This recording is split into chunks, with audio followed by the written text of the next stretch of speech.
Welcome back to the long-awaited final iteration of the perfect Ultimate Ironman skiller. At this stage, it's been about half a year since my last upload, and throughout this video you'll soon begin to understand why. Now, absolute perfection has been a very rocky road, and it's taken me 3 unique attempts to achieve just that. So for the grand finale, I've decided to cut and compile each and every episode into a short film.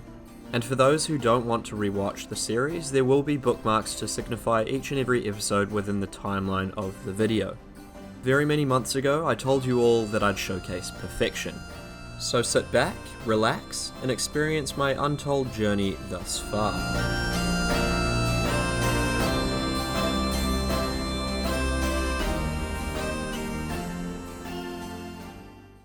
Now, the complexity of this build actually starts off as early as Tutorial Island, when we make our way to the Rat Pit. Our goal here is to fundamentally achieve the lowest combat experience possible during Tutorial Island, and we tackle this by the use of ults. By inflicting 2 damage on the giant rat and then logging out on the ult, you will receive the kill credit on your account, reducing the experience from 12 to 4 in your chosen melee stat. You can also repeat this for range, though moving on to mage, it's all down to RNG.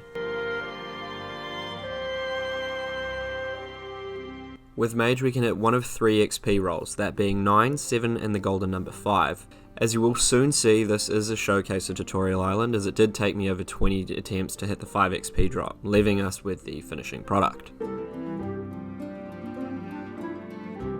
Now, if you follow my Twitter, beside me you can see the finished product of what we're about to make, in which I display constant updates throughout the build. If you're interested in seeing that, my Twitter will be displayed up on screen and linked in the description. To get started, we're going to get rid of all of our beginner items to make a little bit more space and get GP towards the main hand slot, the Iron Axe. And while we're down in Lumbridge, it's a good idea to tackle out 5 thieving. Before we get stuck into any particular grind, we'll finish up Runescape's birthday event for a few future cosmetics. The first skill we're going to tackle will be a little bit of agility, reason being is because we have little access to teleportation methods as a level 3 UIM, so run regen rate is pretty much the highest priority stat to get out of the way early in the game.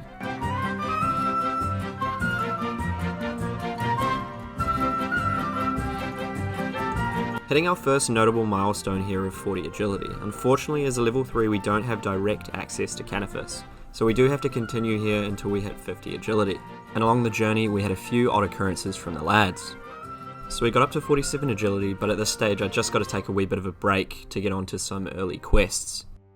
And we also had to clear the inventory and drop our weight by grabbing a couple pieces of Graceful along the way.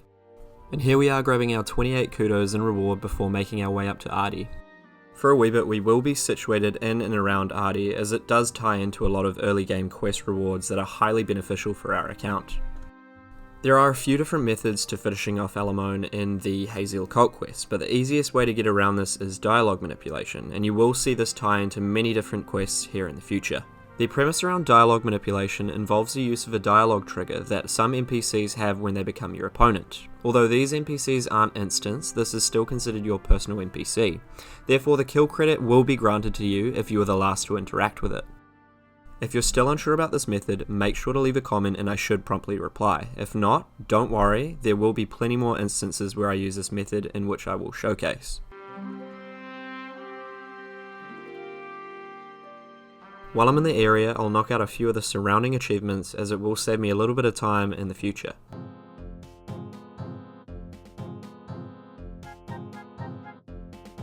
Now while we're in Ardi, I'll pump out 21 thieving on cake stores for the requirements for Tribal Totem. Now transport with Captain Barnaby is actually used much more than expected. At the price of 30 coins and close to the Ardi Cape teleport location, it's used for cheap transport around the game, in this case to start the Tribal Totem quest in Brimhaven.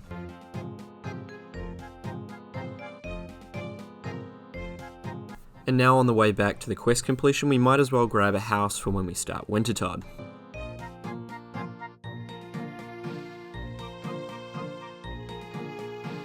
Heading back to Ardi, I went to the charter shops to grab a few items to create molten glass, required for the completion of the Observatory quest. One of the few quests that you must complete early in the game, as you might hit the wrong star sign, thus not granting the kudos to get to Fossil Island. To knock out the 10 crafting we need for Observatory quests, we finish off Murder Mystery along the way while picking up the required items to complete the quest. To find a quick and easy bronze bar, Shantae Pass is the place to go. Onto the actual quest itself. When searching for the key, it can only be in one of 3 locations, the one I'm thieving from now and the 2 south of me. When it comes to level 42 Goblin Guard, you have 2 options, either run directly north and lure it away after prodding it, or simply kill it on an ult to enter and retrieve the lens mold.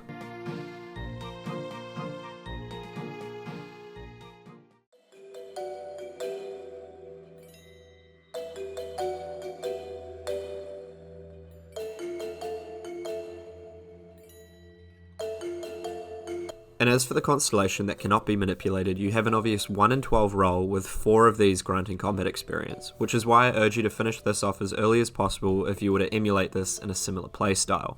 In this case, I was lucky enough to be granted Taurus, that simply rewards you with crafting XP and a strength potion. At this stage we're lacking quite a bit in cash, and we will need a wee bit to cover amenities like food when training agility on the side, as I do have my focus elsewhere for the time being. The agility pyramid is a great source of GP, however people are under the assumption that you can't do this on a restricted 10 HP account until you reach at least 75 agility, removing the full potential. However, this is absolutely not the case. As you can see in the footage below, a way to tackle this obstacle is to simply open 2 stackable interfaces to delay the fall damage long enough to eat in between the tick, acting as a pseudo tick eat.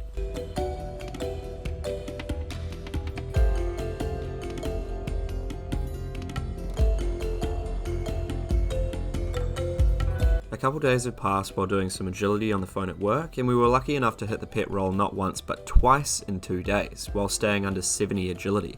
Another day or so time skip of agility, reaching level 78. The reason why we're training this up so high is due to the lack of teleportation methods we have access to, so the higher our agility is, the faster our run will regenerate. Along the way I've been completing all cosmetic random events for the chance of unlocking some emotes here and there as well. Also, now that we have a safe stack of GP to cover a cannon in which I acquired through the agility pyramid, we'll consolidate our inventory to get our long-awaited graceful recolor, seeing it will be our main gear that we'll use for the majority of the build.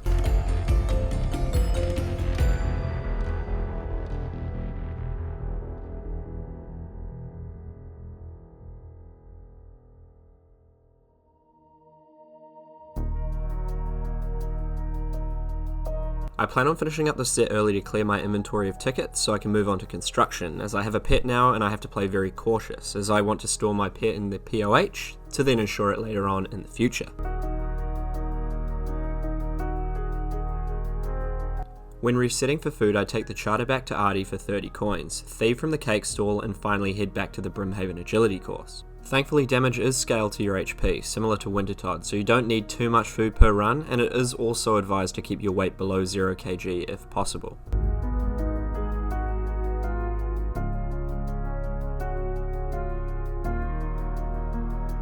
With our inventory fully consolidated, it's time to start the grind towards 37 construction, for the menagerie to store our squirrel.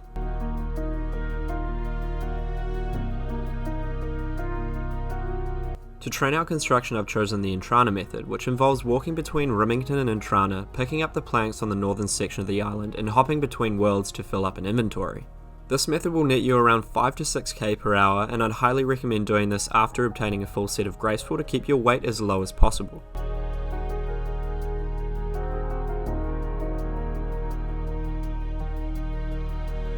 Now, we ended up grinding till 42 construction instead of 37 in order to build the menagerie and also the magic woodrobe to store our Graceful for the next step in the build.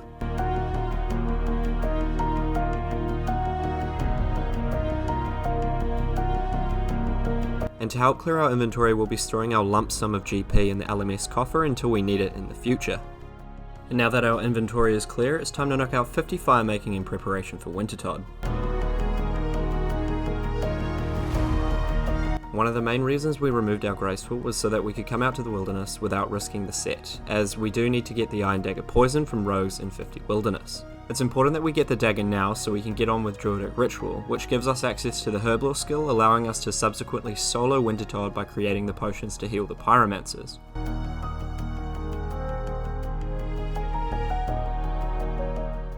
As an Ironman without access to combat or Canifis, we have to obtain our own rat and bear meat respectively. Though the only way we can get these is through combat, so we have to use a method called spawn manipulation, by hitting the NPC 0.1 to 0.6 seconds before it spawns. If you're a current subscriber of mine, you'll already know what this is. However, if you're new here, this is achieved through the use of an NPC indicator, which is counting down until the NPC spawns on the alt. Now I must give credit where credit's due, and I'd like to thank keyboard OSRS for calculating the probability for poison damage to be inflicted on an NPC while using an enhanced method. What Keyboard discovered was that you could increase the probability of poison per successful hit from 25 to 42.8%. Now you could do this by either roughly counting the ticks in your head or use a metronome to manipulate when the poison is inflicted upon the NPC. And if this doesn't quite work or you miss a cycle, you can alternatively use an alt, with high range accuracy while brewed down to anything below 4 range, lowering your max hit to 3. When using the Armadillo crossbow spec, you effectively double your accuracy, in tandem with the Kandar and Hardari passive effect, increasing the spec potential on bolts to 65%, which gives you an incredibly high chance of proccing an Emerald Bolt E spec, while dealing 0 damage, poisoning the NPC while still granting the loot on the Ironman. If you didn't quite understand that, I urge you to either watch the segment back or ask a question in the comments section. I'm sure I'll get back to you quite promptly. In saying that, by combining all of which I explained previously, I finished both kills within an hour or so, evidently increasing the likelihood of damage significantly.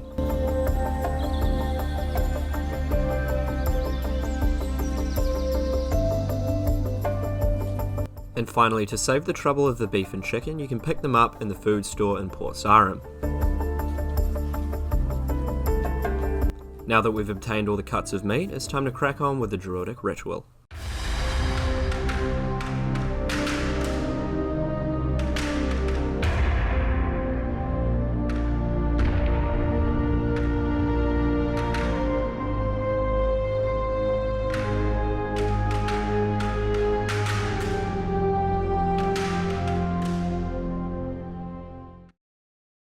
In the previous episode, I was quite eager to receive your feedback in the comments sections on the format of the video, and something I didn't quite fully articulate was the goals of the series and what I wanted to achieve and showcase on the account. I plan to demonstrate the intricacies of the Ultimate Ironman game mode while restricting myself to just a skiller. I would like to showcase and break down certain mechanics that may seem like a brick wall to the public, and how you can use said mechanics to your advantage in many different ways. For example, these videos will be comprised of many different quests and activities that will break down with different tech to achieve the completion without gaining any combat experience at all, with the overall goal of completing everything we can within the realm of possibility. To kick things off in episode 2, I thought it would be a good idea to clear up my inventory, and while doing so, finishing off the nearby sheep shearer quest would be the way to go.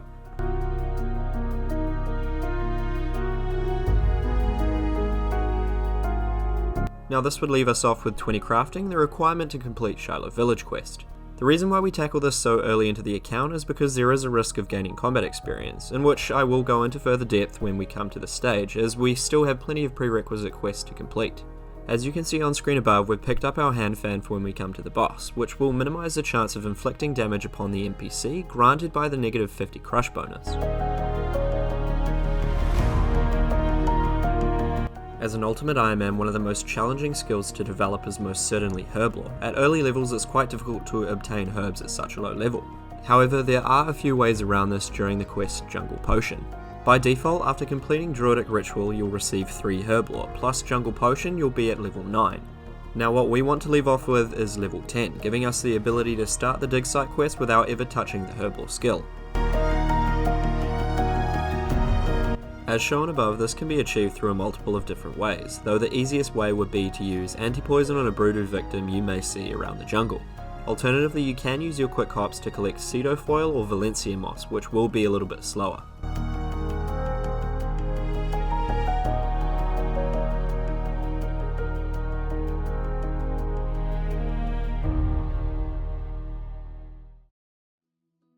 Moving straight into Shiloh Village, thankfully most of the items needed for the quest can be found in the general store, located only a short walk away.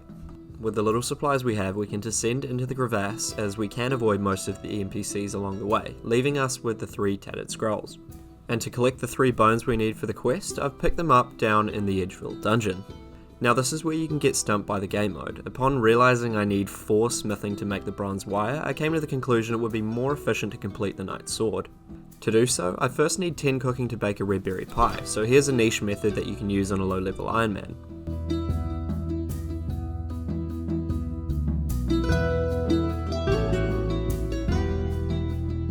The one thing I've come to appreciate is the resourcefulness I've developed when playing with a restricted inventory, seeing you'd never really use any of these shops or spawn locations on a regular account.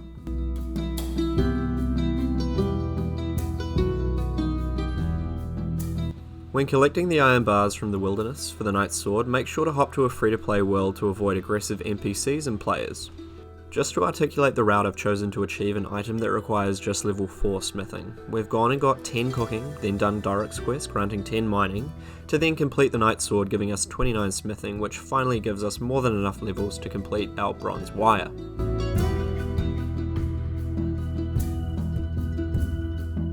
Also, a smart idea when completing the Knight's Sword, make sure to get an extra bar to save time on the Falador Diary step in the future.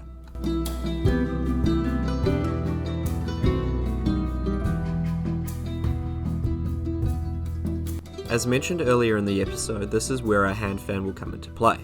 The reason why we use a hand fan in this circumstance is to heavily reduce the risk of inflicting damage upon the Nazistrel, as this is one of the few quests that we must attack before the death to attain the kill credit.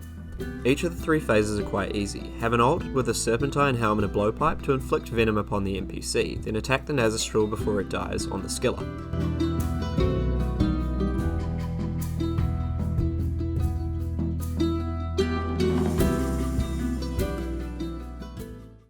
As we work towards the Arty Cloak, we need at least 15 fishing to attend the fishing trawler, therefore the smartest route would be to complete the Sea Slug quest.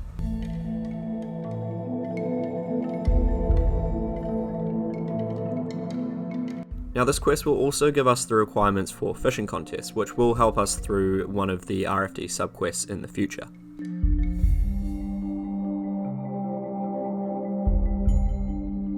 We're just now ticking off the final tasks towards the Arty Cloak, which will be super handy in narrowing down the lack of transport we have to traverse Gillinor.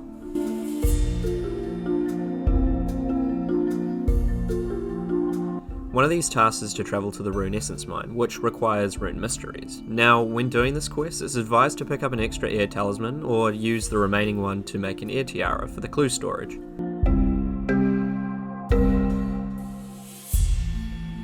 On the way back to Arty, I made sure to pick up a piece of silk from the trader in Al Kharid.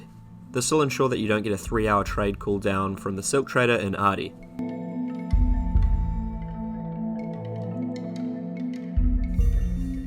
Now moving on to the Plague City questline, we will have to use some more dialogue manipulation, in which I explained in the previous episode. This is to gain the kill credit for the key you obtain from killing the Mourner.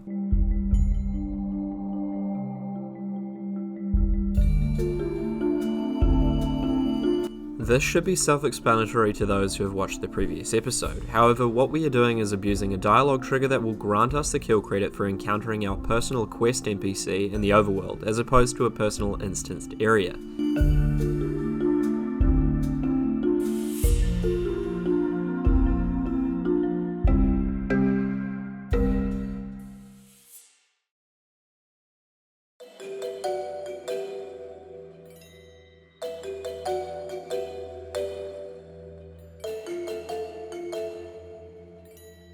After finishing the Arty Diary, we're left with a need to consolidate our inventory, as we have many items that we can relocate.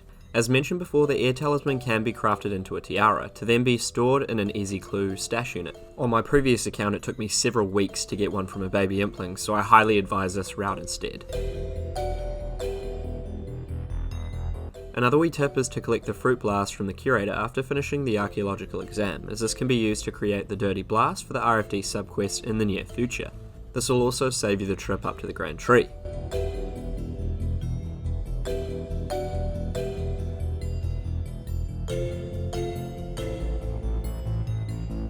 While I'm grabbing the Green Man's Ale for the RFD subquest, I thought it would be a good idea to show this method of transport, which can be useful at the early level of your account.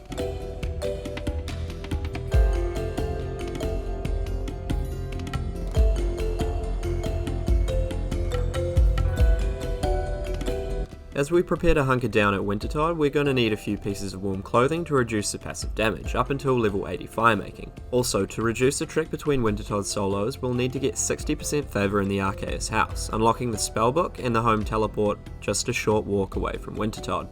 The way we'll be tackling these solos will be through the use of the looting bag. Each run will travel with a canoe up to Edgeville, then deposit all the winnings into the looting bag, in which we can worry about at a later date. Before we head up to Arceus, it'll be a good idea to get some early fletching levels up, as it will scale up the experience per log we fletch.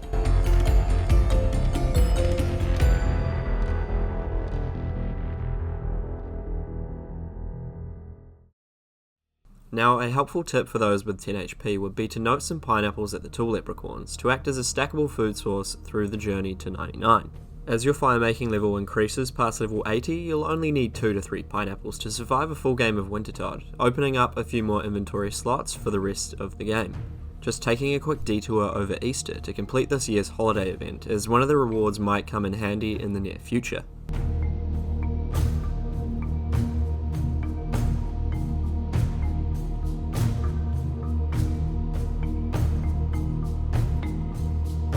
Also, while we're at Diango to retrieve our holiday items, I thought it would be a good idea to unlock all of the redeem codes from previous Runefests and other activities. These all surprisingly have unique features that have a niche enough effect to be used during the series in the future. During the next episode, I'll be sure to tackle a big chunk of the Wintertide, as it is a huge stepping stone to help create a structural foundation for the skiller. It'll hopefully net us some phenomenal construction and fletching XP that'll go towards further storage, altogether helping greatly in the efficient development of the build.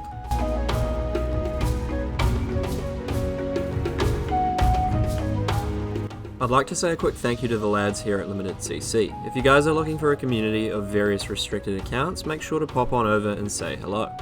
Also, if you're interested in sneak peeks of future content and interesting mechanical discoveries, drop me a follow on my Twitter at MaulerOSRS. My Twitter will be showing up on screen and linked in the description. And finally, if you guys enjoyed the content today, a subscription would be greatly appreciated. Make sure to stay safe in these times of quarantine and have a wonderful day.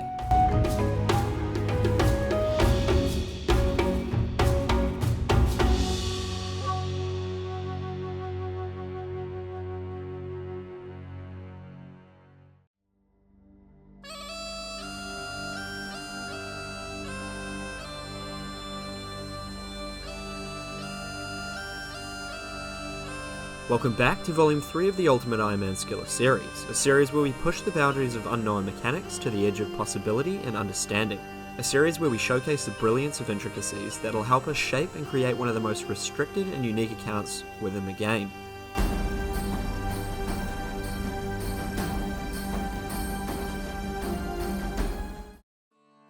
In today's episode, we're tackling a predominant amount of quests and Wintertide to hunt for the final few pieces of Pyromancer to then be stored within the POH. This will then give us the ability to withdraw our Graceful and get onto more pressing matters, such as a number of time-variant quests, and which I will get onto later on in the future.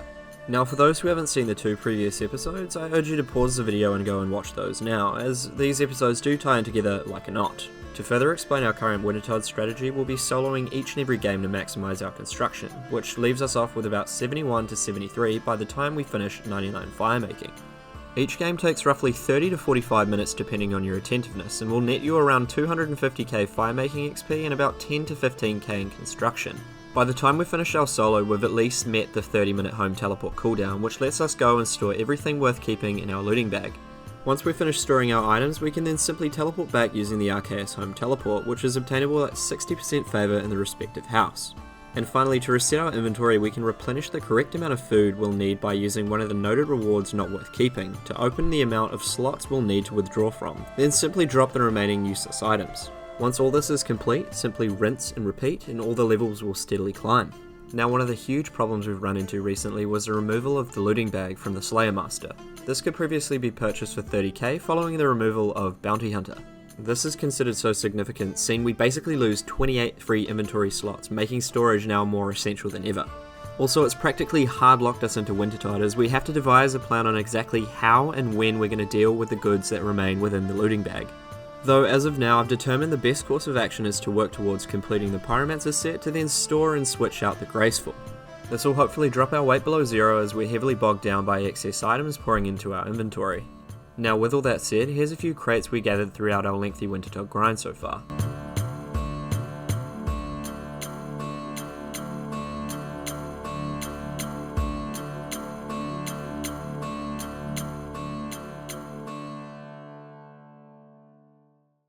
At this stage I decided I'd attentively work towards the unlock of Fossil Island.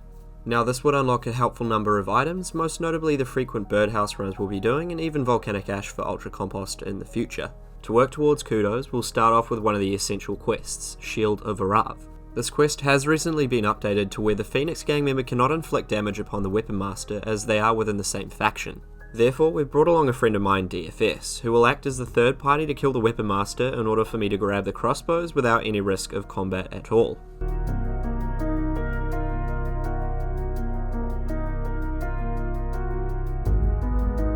Moving on from Shield of Arav, I decided to do some quests in conjunction with one another to knock out some looming basic quests that may grant some decent experience along the way.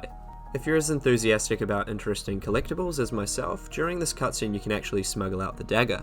Funnily enough, this was actually found by Chessbra, where you can simply spam drop the dagger whilst leaving the fade out cutscene, which leaves you with a cosmetic dagger that'll be lost upon logout.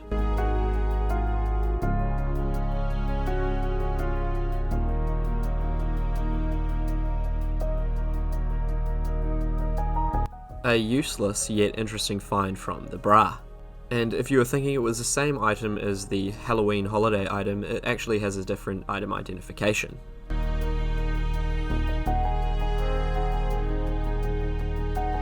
Running up from Misthalin Mystery, we'll grab the dyes needed in the completion of the Goblin Diplomacy.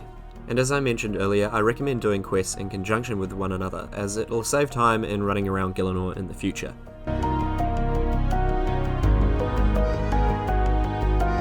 When doing Goblin Diplomacy as an Ironman, you can find all 3 males in the surrounding village, one upstairs in the lookout, one in the house, and one behind the long room. Now a neat little trick you can utilise during this quest is using the goblin males and the generals to act as a dialogue skip, making the quest a little faster than it already is. Following the completion of Goblin Diplomacy, we'll head over to Pesca's helmet shop to pick up a bronze med helm for the Black Knight's fortress, in which we started back in Falador. Now it can be a wee bit dangerous here, so make sure to wait for the guard to attack you, then hold spacebar and the number 2 while you enter the door.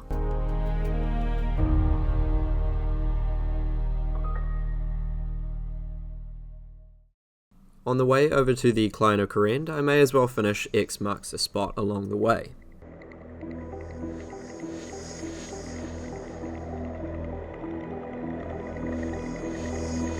On a restricted Ironman, your best bet during Klein of Corrend is firstly do a big loop around the island, starting from the general store in Piscarilius, looping all the way around to Hosidius and back up to the docks. Once here, if you've already completed your Arceus favour, you're free to skip the walk and home teleport, then read the comm orb and make your way back to Veos to complete the quest.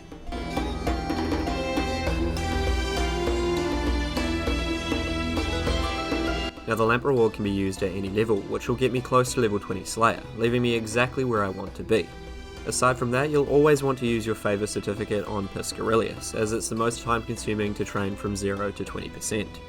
Now I've run into a little bit of trouble here. As I mentioned before, I don't have access to my looting bag for the time being, and I'm not able to retrieve another so easily within the hour, and unfortunately my Iron Dagger poison is stuck within. We are going to have to head back to the rogues and try for another. Thankfully we are level 3, so the chances we run into someone from level 3 to mid 50s should be pretty slim to none.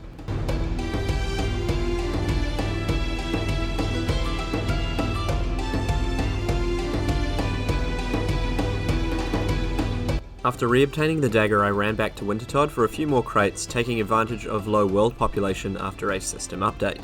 Now it has been significantly hard to find a solo Wintertodt world. Myself, and I'm sure many others, are consistently crashed due to the heavy load the servers are having at the time being, in which I'm sure we all know the reason why.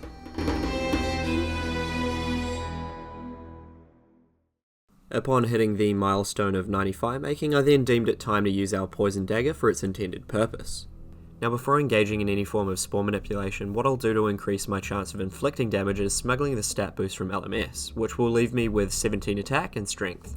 This is achieved by simply potting up inside LMS, then quick hop to another world, forcing you outside the lobby. Once you've smuggled your boost, make sure to quick hop every 11 or so seconds to maintain the maximum boost until you get to your desired NPC.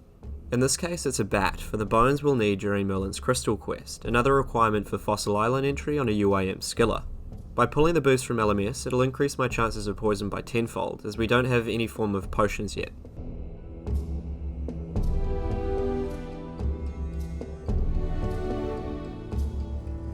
Now we have the bat bones, I'll grab the flour and water to bake some bread and lumberage for the beggar during Merlin's Crystal.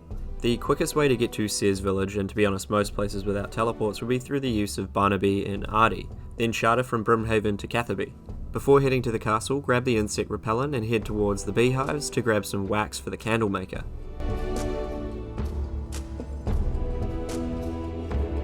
Once you've reached the Renegade hideout, head upstairs and have an alt at the ready for some dialogue manipulation. Again, if you haven't watched the previous episodes, I go into greater detail in those volumes. However, what we're doing is triggering the aggression of Sir Mordred through dialogue, the tickets red barred to gather the kill credit and spawn Morgan Le Fay. Again, you'll come to see Captain Barnaby used quite significantly throughout the journey of this account.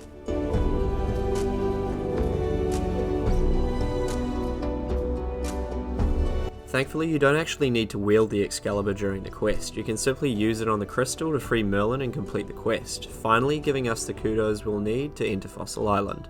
Here we are, back at Wintertot again, trying for another shot at the elusive Pyromancer boots. I'm honestly quite interested to see if we can even get this before 99.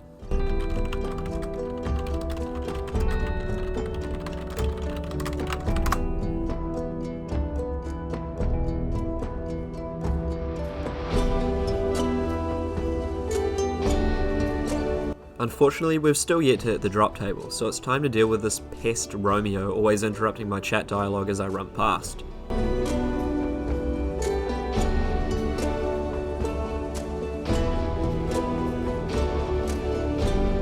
At this stage I've done just over 30 hours of Wintertot, achieved over 90 firemaking and received 40 crates with around 27 individual drops per crate, and still yet to have seen the boots at all. So I then decided after a few more crates to finally move on and work towards a few of the RFD subquests.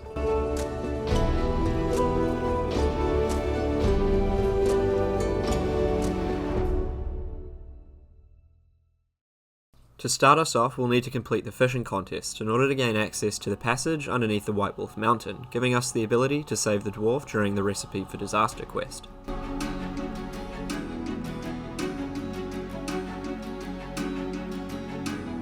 Furthermore, if you're an avid collector on an Ironman or regular account, both the carp and trophy can be banked as a collectible.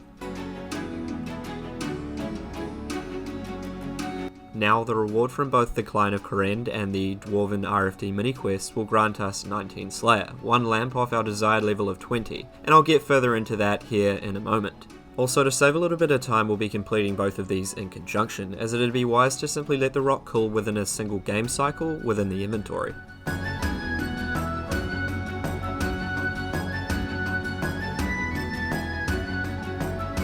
Conveniently, as I finished the Goblin subquest, the rock had cooled down and was ready to give to the dwarf, saving both the dwarf and the goblin simultaneously.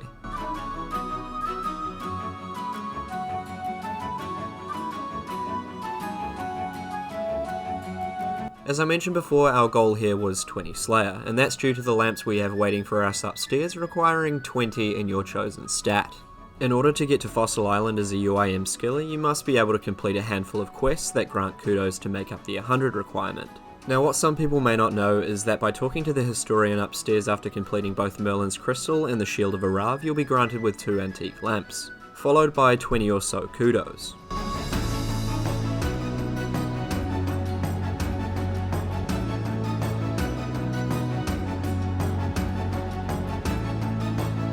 This may seem so niche and confusing to some, though I do everything in such a periodic order with certain goals in mind for the near and far future.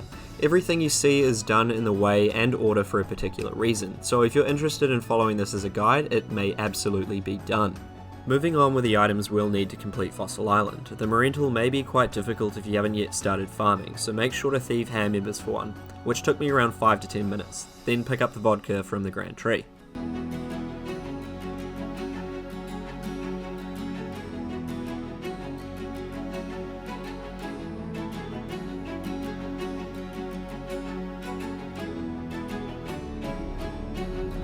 Finally, as we've unlocked Fossil Island, we can now activate all the Mush Tree teleports and create the clockwork we'll need to start our passive birdhouse runs.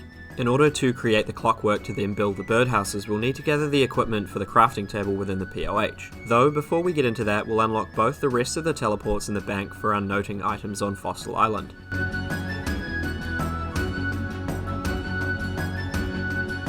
These mush tree teleports will be quintessential for transport around Fossil Island, and it'll get us close enough to work backwards from the boat after we've started our giant seaweed runs here in the future.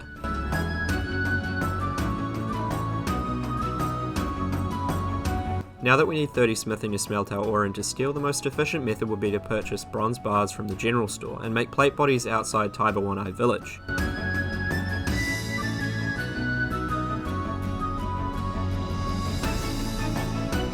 An efficient way to obtain the ores needed for the steel bars would be a quick minigame teleport to the blast furnace to then purchase from the ore trader within.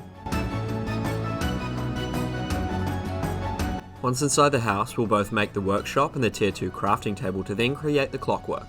This room will also be used as a tool storage for when we use it later on in the future.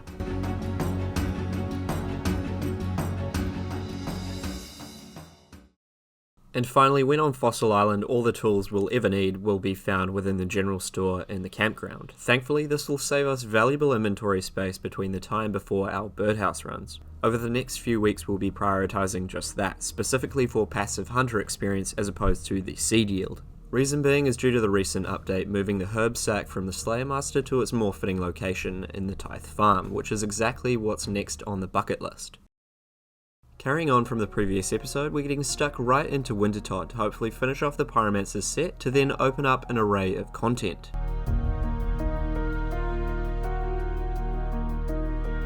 And finally, after 94 firemaking, we achieved the elusive Pyromancer boots. Seeing that we've finished all of our early level construction training, it's now the perfect time to shift our house to Tavali, which is considered the most efficient house for late game construction training on a UAM skiller.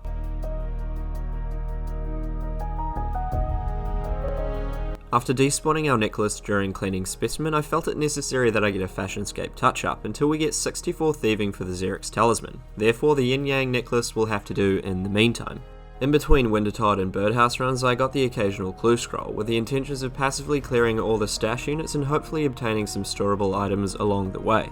Unfortunately, this also meant we managed to hit a few roadblocks with some items that we needed for the stash units, which then led us to an alternative method of training for smithing. Seeing that our inventory is half full, making plate bodies on Karanja would be a considerable waste of time, so our second best option would lead us to fixing the broken struts throughout the worlds in Motherlode Mine.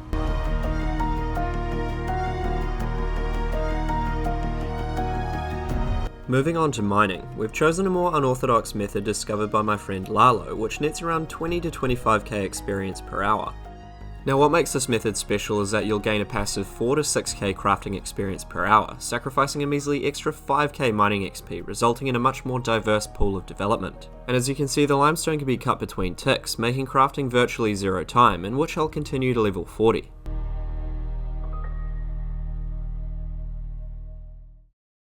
Now that we've gotten both 40 mining and smithing out of the way, we can now successfully mine and craft any piece of jewellery needed for an easy clue scroll, further helping towards all of our clue scroll needs and storage in general.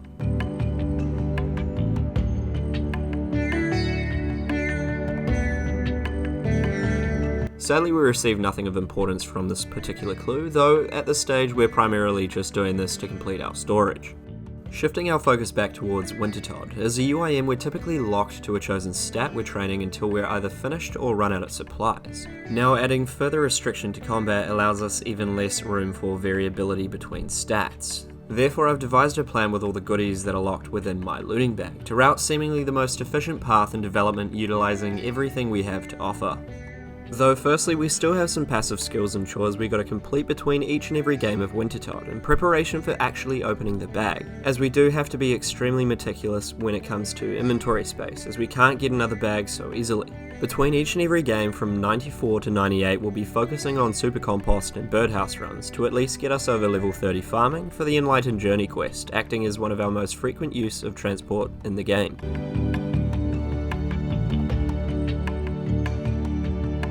Now, the importance of Enlightened Journey is to do with its storage and the fact that we have each and every type of log within our looting bag. That will end up relocating into our log storage to clean up more of our inventory space. Unfortunately, seeing we have a restricted inventory, I ended up dropping all the valuable items to the boys in limited CC. Who got it? Fucking retard. Here's the first genuine solo I've had in a while, lasting a good 45 minutes while receiving 95 firemaking and not missing a single brazier break at all.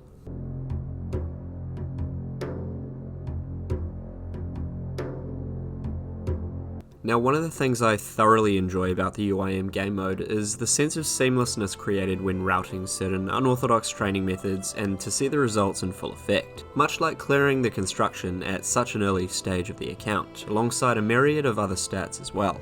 Which leads me to my next point on why I deemed it more efficient to wear Graceful as opposed to the Pyromancer's set. Seeing we have the goal of first achieving an untrimmed construction cape, it's paramount we prioritise construction XP over firemaking, and we can achieve this by removing the set effect from the Pyromancer's equipment. Thankfully, while having 80 plus firemaking in conjunction with 10 hit points, we still lay under the threshold of passive damage, remaining a max of 1. This will ensure we gain a more healthy amount of construction XP while training to 98 firemaking.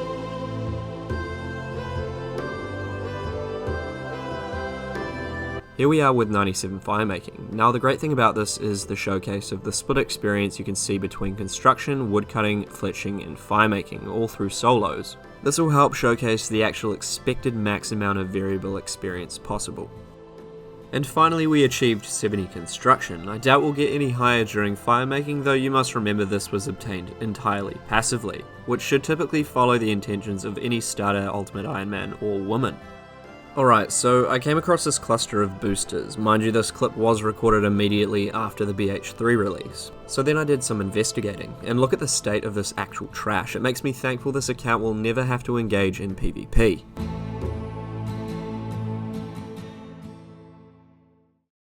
After a few extra games of Wintertodt, we've finally achieved 98 firemaking, where we'll call it quits while taking into consideration the clear-cut goal of an untrimmed construction cape.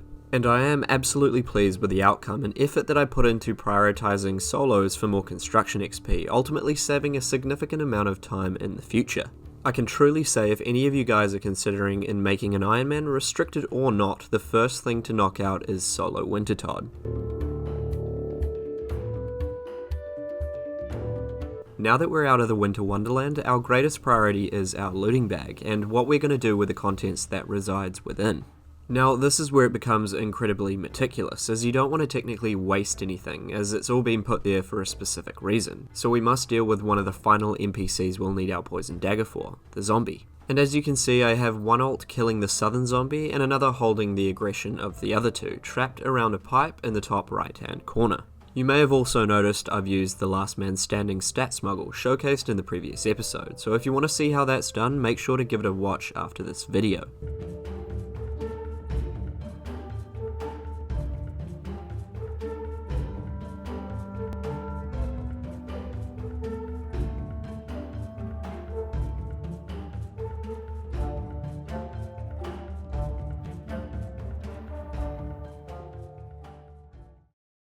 Now, the first item we'll have to part ways with will be the Tome of Fire. We have absolutely no need for it, we just used it for storage for the burnt pages to then be transferred to the main later. The time has finally come to let go of the bag and scale down the inventory as much as possible. Thankfully, I've done some calculations on the side on the most efficient ways of dealing with what comes out of the looting bag. Now, the way we'll be playing is with an online alarm clock that rings every 45 minutes, giving us plenty of time to get back in the case of anything unforeseen happening. Firstly, we'll deal with some of the quicker items we can get out of the way, such as limestone. As mentioned before, the limestone may be cut into bricks between ticks, and this should take us no longer than a few minutes to clear, freeing up our second inventory space. Moving on to the emeralds, which we have no future use for, so we'll simply be cutting these then selling them to the general store. We'll also be doing this in Catherby, as it has one of the closest general stores to the bank, making it a little more efficient.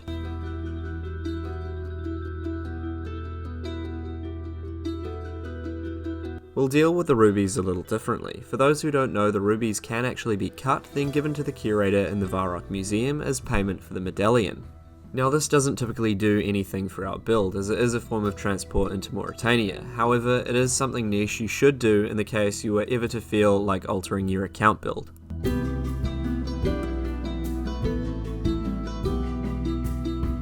By cutting all of our limestone and gems, we've achieved 40 crafting, which will definitely help us when moving on to hardwood birdhouse runs. As you can see, some of the items will end up spilling over our inventory, which leaves us with little time to clear as much as we can. So our tree seeds will be planted consistently until we have the requirements for a seed box, saving us an extra 5 slots. Now moving on to our maple logs, I'll simply fletch these into unstrung longbows to then be sold to the Catherby General Store, quite similar to the emeralds. One of the only set of stored items that I regret would have had to be the fish, and if I started with a little higher cooking, it would have been more efficient to simply cook the fish after the game outside Wintertod. And if I were to do this again, I would have switched the trout and salmon out for Ranarr seeds and stored my magic logs, opening up an extra inventory slot.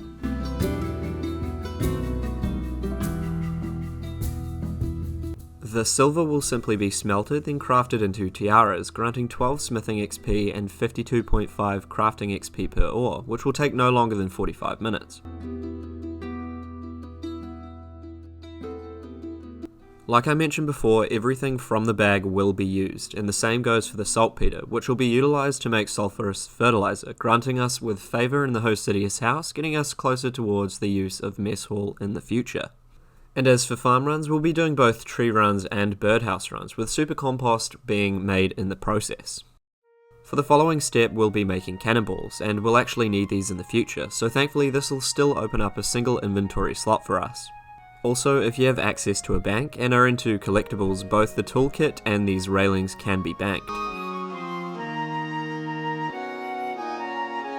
When fixing the railings, the repair rate is scaled off both your strength and crafting level, so a cheeky way to increase this would be to simply smuggle the LMS boost while fixing the fence.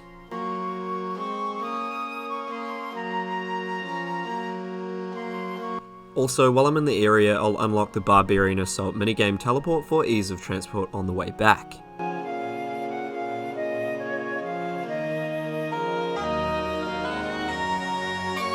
And when purchasing the cannon, make sure to go through the dialogue as opposed to buying the cannon pieces outright, which will save you around 50k. You can then place your cannon wherever you like, letting it despawn, as it can be re-obtained by simply talking to Nickelodeon whenever you need it. And as you may have guessed by looking at our inventory, similar to the tiaras that we made, we'll be making cannonballs in which we'll have a high priority use for in the future.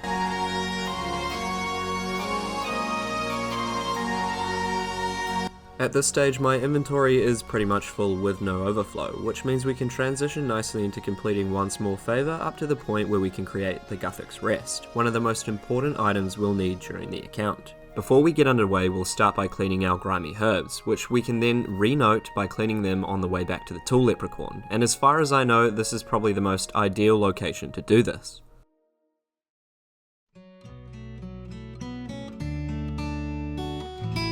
After speaking to Sanfew midway through one small favour, you'll get given the recipe for the Guthix Rests, in which we'll need around 30 to 40 for certain quests in the future. Furthermore, it'll also turn 3 inventory slots into just 1.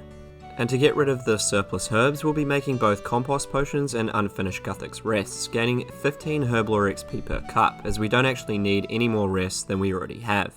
Now finally, that will conclude the content of the video. Next episode we'll finish up the consolidation of the inventory and move on to certain quests and achievements that will help in the progression of the account. If you guys enjoyed the video, make sure to drop me a like and a subscription. Also, make sure to hit the bell icon to notify you as soon as I've posted a video. This will be a great help to me, as the YouTube algorithm is amazed to say the least. I'll also display my Twitter handle on screen, and it will be linked in the description. I can simply say follow me on this platform, as I post tidbits most frequently on here. And if you have any further questions, post a comment down in the comment section. I will see and reply to pretty much all of them, so don't be afraid to ask anything. And finally, as always, stay safe and take it easy.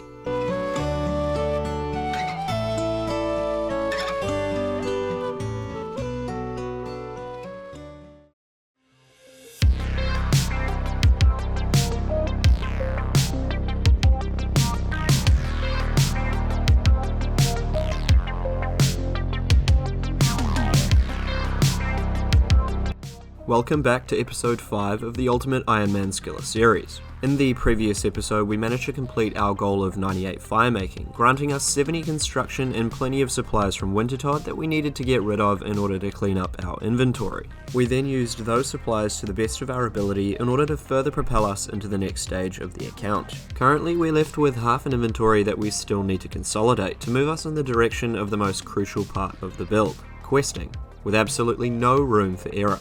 And in today's episode, that is exactly what you'll begin to witness, the start of the most convoluted content you'll ever see.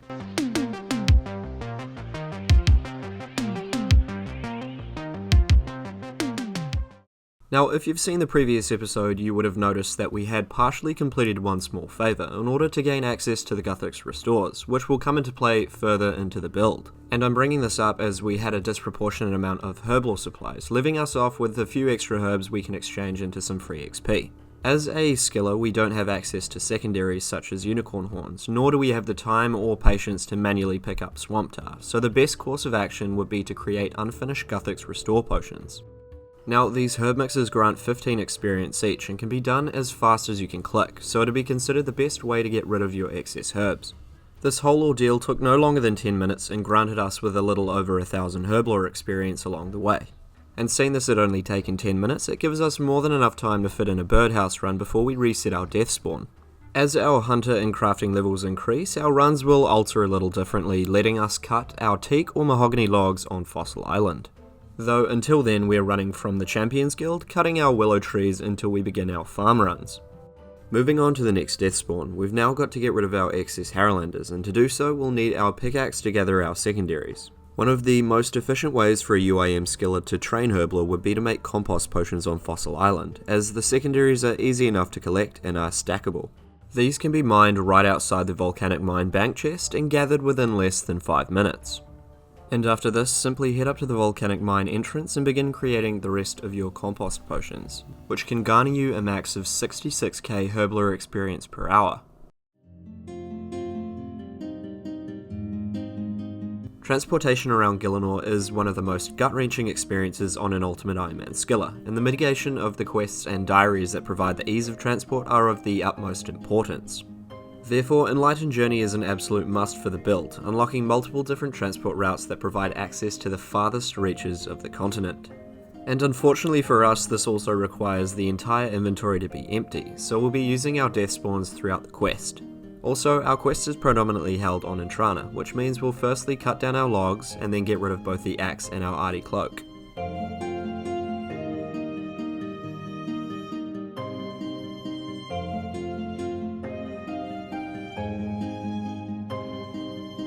I'd like to quickly throw it out there to take a look into the origami balloons, as they grant 35 crafting and 20 fire making XP with a tickless interruption, which may result in some great XP per hour and a discovery of a new meta. As you can see, as Enlightened Journey requires so much inventory space, we've managed to death spawn much of everything in close proximity before we get into the navigation of the hot air balloon. As for the trees, I had a number of them planted in advance to have a fresh set of willow branches waiting for me when I woke up in the morning. Shortly after I woke up from my slumber, I used the willow branches on the stand to construct the hot air balloon to then listen to everyone's trusty Slayer Music's guide on the navigation. Leave a comment down below if you prefer using visual or written guides, or even a bit of both. And then 1, relax. Now that we've finished the Enlightened Journey, we can finally unlock transport between Castle Wars, Crafting Guild, the Sawmill, Tavali, Intrana, and most notably Treenome Stronghold. And the greatest thing about this is it unlocks the convenience of another farm run location, as it was just too much of a trek to even bother beforehand. Now these are all relatively easy to accomplish, and it solves a number of inventory slots that we've kept from the completion of Wintertod, and all of these logs will be stored within the crate for free transport between these locations. Now moving on to the excess logs that we've gathered from Wintertod, which will be dealt with in a similar manner as the mahoganies and teaks, selling them to the general store for a decent profit and a wee bit of extra fletching experience. And out of the 300 extra logs we had, we managed to net over 35k XP, and a bit of extra GP we'll end up needing for the construction grind. As I further analysed my inventory for consolidation, I realised I made a bit of an oversight on the Tarramin in particular. As we have a lack of transport to certain locations in the game, we can't actually do much of anything with them without secondaries, so I decided to simply clean them and get rid of them, as I most definitely value space over XP at the moment. I also thought that while I was in the area and had a seemingly empty inventory, that I would set up on Intrana with the rest of the log storage, cutting the trees just off the dock and storing them accordingly. Moving on to the Tourist Trap, another quest that we can manipulate the combat segment through the use of dialogue manipulation, or simply venom manipulation. And unfortunately for me, my friend who's helping me is seemingly so poor he belongs down in the mines of this very quest.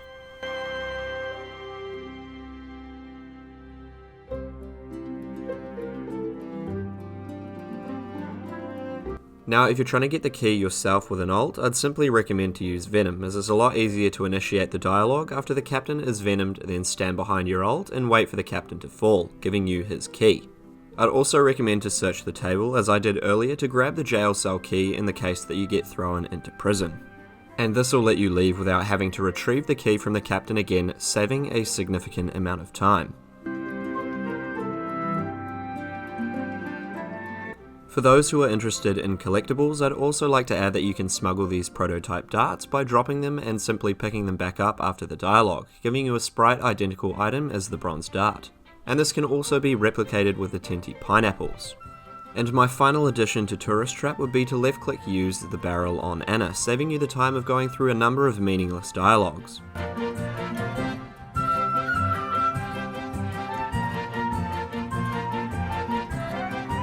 Now, before we get underway with construction, I took a wee bit of time to do some further consolidation to the inventory, and got rid of my Rana in a similar fashion as my previous episode, by dropping them to my mates in limited CC as I sit back and munch on a bag of crisps. Right to the door.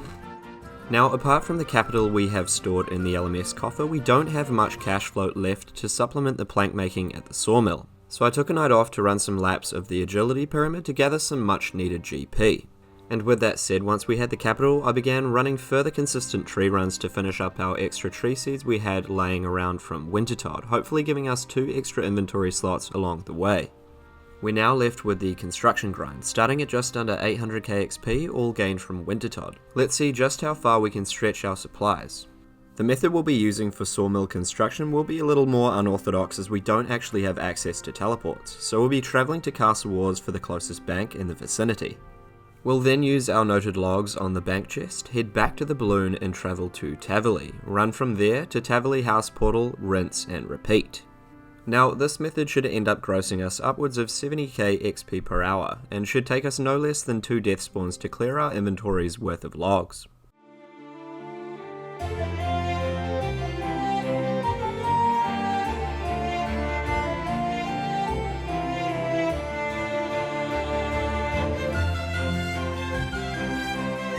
Due to limited inventory space with essentials, we made 3 tables and 1 set of chairs each and every run.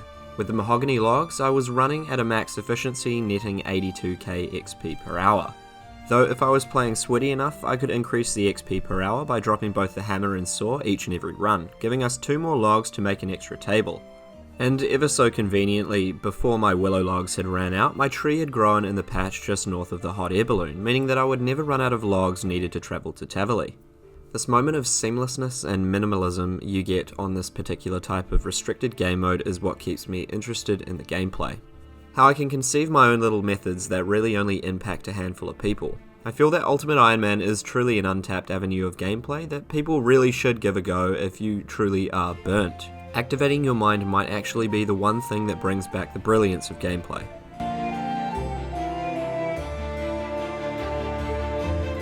With all that said, after finishing the last of the planks, I thought I'd keep a handful for mahogany tier storage after I finished the rest of the teak logs. The significance of this will be paramount in the future of the build, having storage all set up in speculation for the future updates to the POH mentioned in a birthday tweet by Mod Ash. In this tweet, Ash mentions a storage of singular pieces of sets, meaning that you don't have to carry around heavy armor during the clue scroll grind, which for some will be an incredible quality of life update. And before anyone says anything, I feel like I do have enough of a sample size from my previous UIM to justify my stance on this update. Anyway, moving on to the rest of our teak logs, as we go about it a little differently. As explained previously, I dropped 2 planks outside the house in order to make space for 4 tables per inventory, slightly increasing the XP per hour in consideration of the tier of plank. And in retrospect, this is the way to go about construction, as more planks per inventory inevitably means less inventories in the long run. And finally, by the end of our construction grind, we managed to rack up 160k XP within less than 2 hours. We also increased the level of storage we had in our costume room, and most importantly created 2 more free slots within our inventory. Now, with Con out of the way, I decided I would work on developing the quality of life of the account, starting off with Prince Ali Rescue.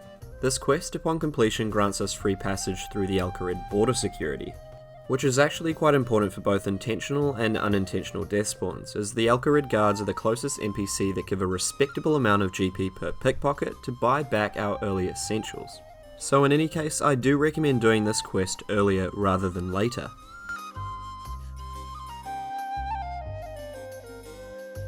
With all that said, our beginner quests are complete, and our inventory problem is solved. We're basically prepped for the main course of this build. And the most exciting content I'll have to date, all jam-packed into the next episode. You will not want to miss it. Now, for the moment you've all been waiting for, the segment that'll either make or break the entire build within moments, possibly turning hundreds of hours of gameplay into absolute dust. Though it may seem crazy to some, it's the price you pay for absolute perfection. And with that said, after countless hours played, here's what happened next.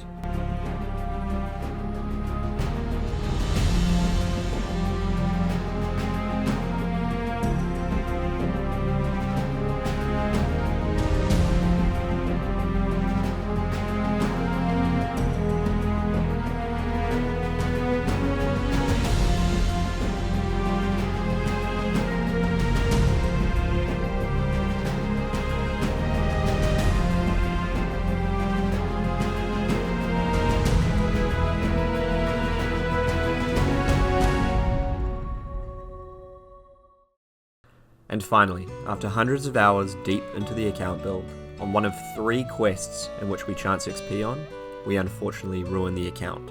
At this stage, in a fit of anger, I decided to take a few days off to reevaluate the direction of the series and whether or not I'd even continue at all. I eventually came to the decision that I'd remake the account in its entirety, by skipping some unnecessary routing with the goal of getting back to the current position as fast as possible. And unfortunately for me, this is where it becomes even worse.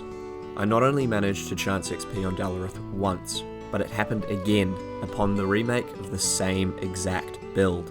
And after this, I simply gave up on the series and basically quit for several months while completely burnt from the entire game. Now, as for the return of this very finale, I'd have to say thank you to all the very passionate viewers that leave comments and personal messages wanting more. And for the third and final time, welcome to episode 6 of the perfect Ultimate Ironman Skiller.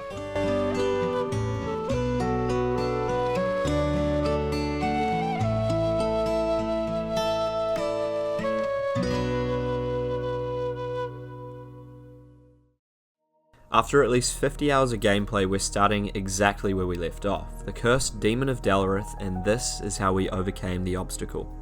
Delving a little deeper into the boss, we did some calculations to mitigate the risk of XP to as minimal as possible. Most of you would naturally believe that stab would be optimal, seeing that Dal'Rith is weak to slash and also the Silverlight in general. Although after some research we concluded that it'd be more optimal to lower your attack stat to 0 and attack with slash, as stab gives you an invisible +1 attack bonus, making it ever so slightly more consistent to slash.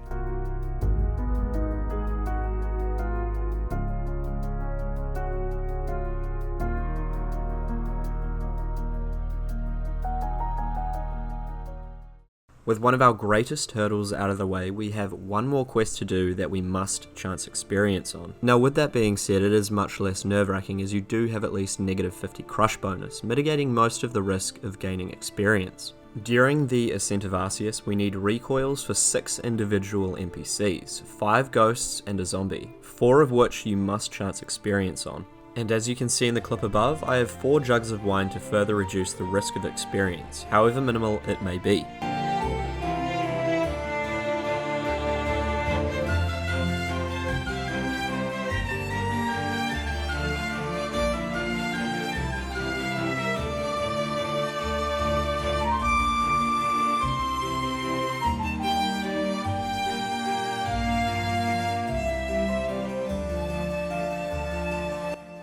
At this stage I had to reset my death timer just in case anything went unplanned, giving me enough time to get back to re-gear. In regards to the zombie, you simply have to search the bush in order to enact regression, completing the quest while maintaining 0 experience. While in Zaya, I thought it would be a good opportunity for me to smash out 100% favour in the Piscarilius house, as I had just gained the required level from Ascent of Arceus to dig for grubs. This will end up taking no longer than 30 minutes, and it'll grant me a reasonable amount of hunter experience along the way. Now, being that this account is essentially a speedrun version of my original account, I had mains situated around the game to help fasten up spawn manipulations needed during certain quests such as Merlin's Crystal or even Biohazard.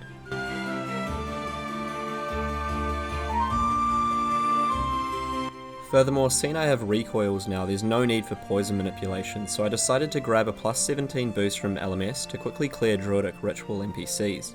Both the bear and rat meat took me no longer than 5 minutes using this particular method.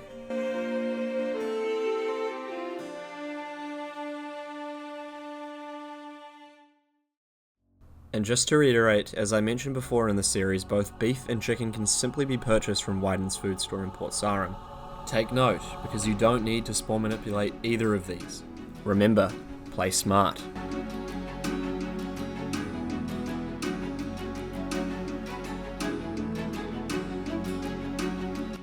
Through the large number of accounts I've gone through so far, I've seen a massive improvement in optimization and most importantly, speed. And the most important takeaway from this experience is get your quest done as early as humanly possible. This will most certainly soften the blow if you come across any hiccups early rather than later. Much like earlier, we will be risking experience through 3 individual hits on each phase of the Nazistral, although with negative 50 crush bonus it's not too much in comparison to Demon Slayer.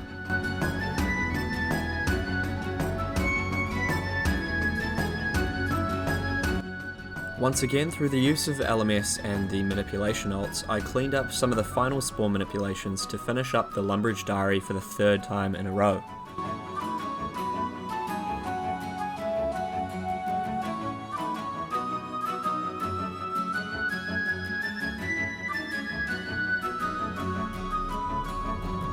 Now that we're more or less finished with the Iron 2H, it's time to gather our range equipment for the up and coming various cannon manipulations. And we'll be holding onto this gear through the foreseeable future as we do have some lengthy grinds we'll need it for. All the equipment seen before was also gathered through both hand members and the Varrock Museum cleaning specimen. And with the final consolidation, I've gotten rid of some of the remaining items in my inventory, ready to tackle some of the leaning quests. And with that being said, during the current timeline, LMS looting bags simply didn't even exist, so the cleaner the inventory, the better.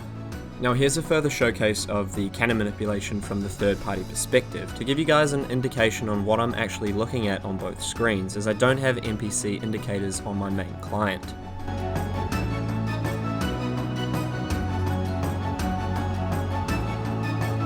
Moving on to Depths of Despair, we have to tackle the Sand Snake at a combat level of 36 with 60 hit points. Fortunately, we don't have to inflict any damage because our character triggers the aggression of the personalized NPC. So in this case, we'll just sit back, relax, and stay above 3 HP. This will put us back 1.5 rings of recoil.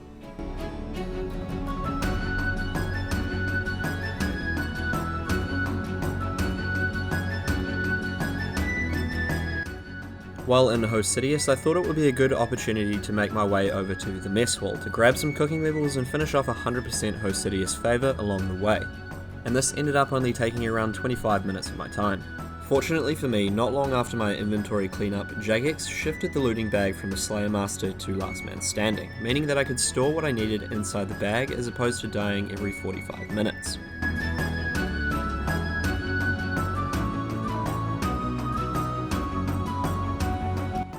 After creating all my Guthix restores, I thought I'd clear the remainder through herbal mixes, as it would grant me 70% of the original XP without the time of gathering secondaries.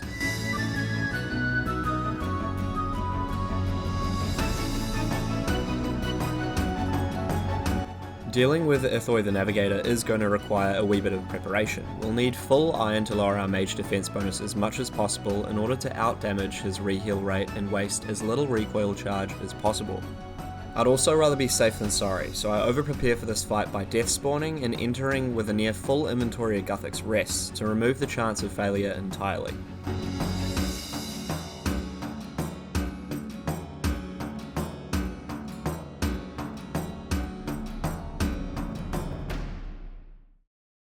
Moving on to one of the most preparation-worthy and rewarding quests of this particular build. During the 2 boss fights in the feud, we'll split death spawns for both NPCs. Now what I mean by this is that the Menophyte boss known as the Tough Guy has 75 hit points and maxes 7s, so I'll organise a few spawns of salmon to suffice for that particular NPC. Other than that, the first boss is quite self-explanatory. Simply eat after every hit and have your ult body block and clear the snakes while you finish the dialogue. In regards to the Bandit Champion, we won't need as much food, as he's only 50 hit points, although he does max 10s our entire HP. So to get around this wee obstacle, we'll be corner trapping the bandit on the cactus, walk back and forth, overeat and repeat.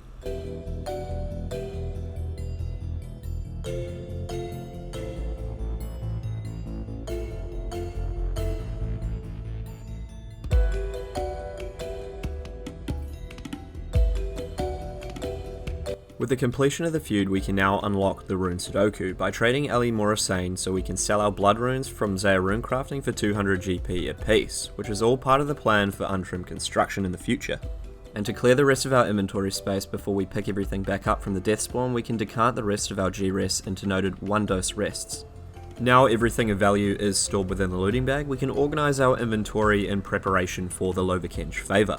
Setting up for the Loverkench Favour is a little difficult, so make sure to maintain non-transparency by avoiding the gas clouds on your ult. Splash the westernmost spider by situating it to your east, while standing south of the sulfur deposit as seen below. This will ensure that you don't receive any damage from the gas clouds by body blocking both the south and western vulnerabilities, as they can only inflict damage in these particular directions. Fortunately for me, I only technically need 20% favour in order to finish off the quest for the House of Loverkench, so that's exactly what we'll do.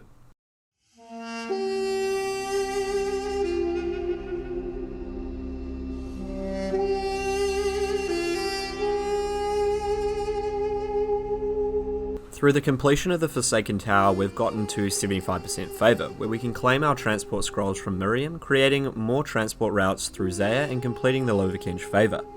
And for those individuals who are actually looking at creating an account similar to this will understand how important the ease of transport really is.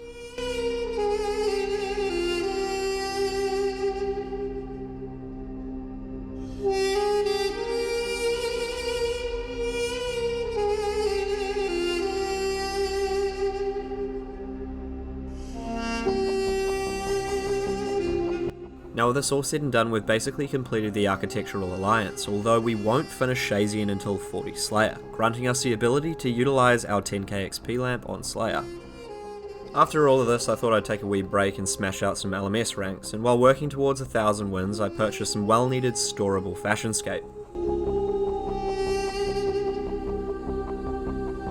Moving on to one of the more out-of-the-way methods I use to craft a water rune for the Lumbridge Diary, which is in fact more complicated than you would have first thought. I'm currently death spawned in Lumbridge with my original gear and have collected a number of unnoted essence and pickaxes from multiple Abyss attempts. Your other alternative would be to simply spawn manipulate Dark Wizards in Draenor or regular wizards, which is considered a needless risk of spawn manipulation.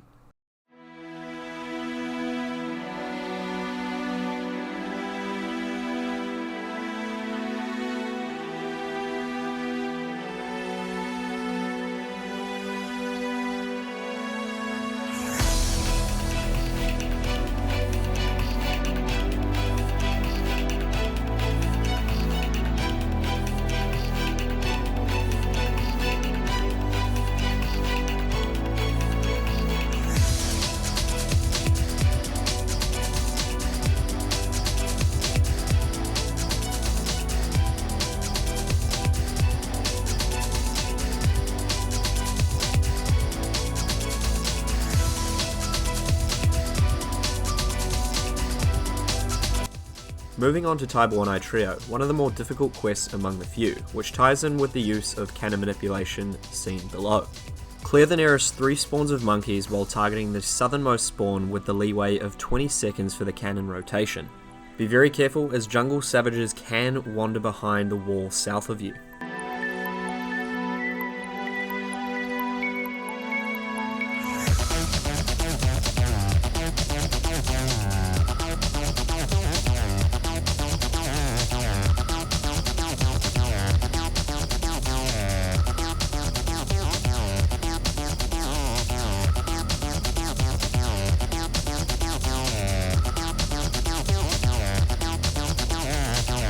Dealing with the Joga is no different. It can be spawn manipulated with either your cannon, poison ++ or KP spear, which is more preferable as you don't need to waste recoils.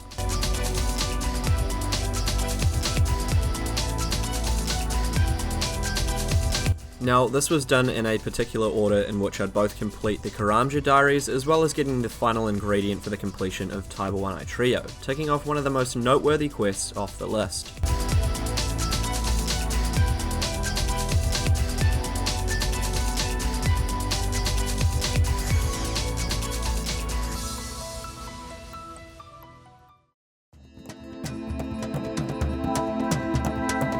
Now we've reached our greatest roadblock, one small favour. Death spawns left, right and centre, and most importantly numerous lengthy spawn manipulations. One small favour is very top heavy on the amount of items needed during the completion of the quest, so throughout the entire journey we'll end up death spawning at least 6 times. Firstly, during the Slagalith kill we'll need to death spawn an inventory of chocolate cake used for combo eating, and mitigating the use of Guthix rests as we'll need them for a few up and coming quests. I also came across whatever the hell this is, and thankfully I was still well aware of my surroundings at this time, as he did make both myself and my main transparent by running through both characters. And in terms of the actual manipulation, all you have to do is stall your cannon directly east of the outstanding rocks, then use your animate rock stall, which takes priority over your cannon and will fire at the Slagalith while it spawns. In order to reset the Slagalith, simply run to the marked tile, rinse and repeat.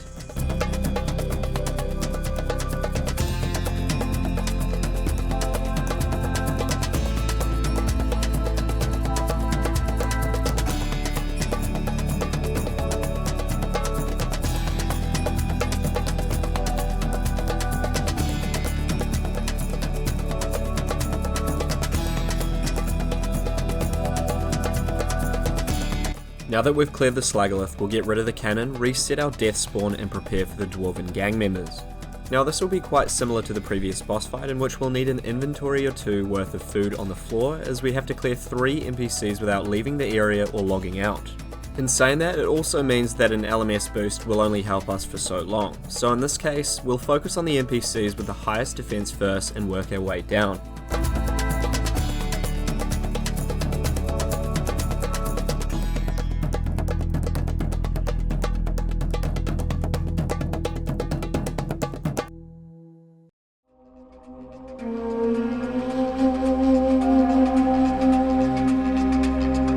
With the 2 10k XP lamps received from One Small Favour, I decided to use them on Herblore, as secondaries on a UIM are considerably hard to come by.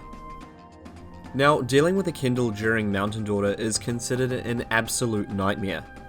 This quest was in fact what killed my first UIM skiller known as HPQ. My mouse ended up dying mid-spawn manipulation on a boss that you can't even fail. The first shot on the Kindle still considers the NPC an object, so you can't even get XP from the cannon.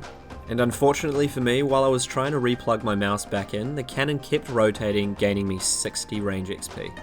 Now, this whole incident has caused such a PTSD episode that I will literally make and shoot 1 cannonball at a time until I inflict damage on the Kindle.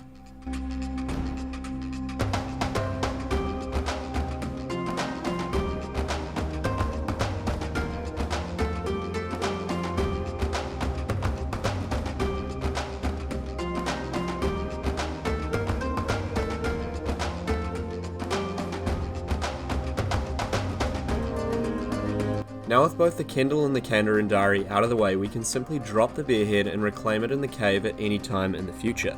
Moving on to the RFD subquest Freeing Pirate Pete, in which we'll start off with an LMS boost to clear a couple mud skippers, rinse and repeat. As you can bring mud skippers out from underneath the water by queuing an interface as you tally out, then simply drop them and pick them back up, which will clear the queue to delete the item, cutting a significant amount of time off the spawn manipulation.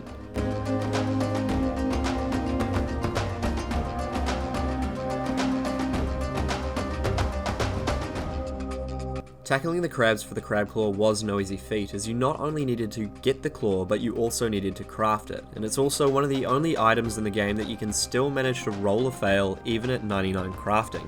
Much like the mud skippers, we'll also grab an LMS boost every now and again to make sure that we have the highest amount of kills per hour. Also, these have a 3-second respawn timer, making the manipulation very precise and very risky. In saying that, this whole ordeal ended up taking me an extra 28 recoils and a heck of a lot of kills. This was hands down one of the toughest grinds to date.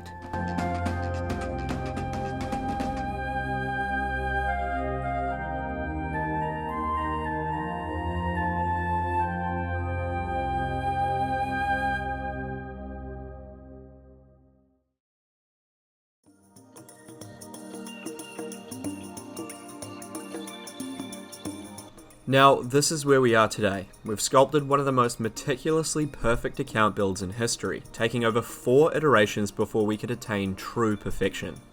And I know that you all noticed the flippers and mudskipper hat, however I have something big in the making, something so inconceivable you'll have to see it to believe it.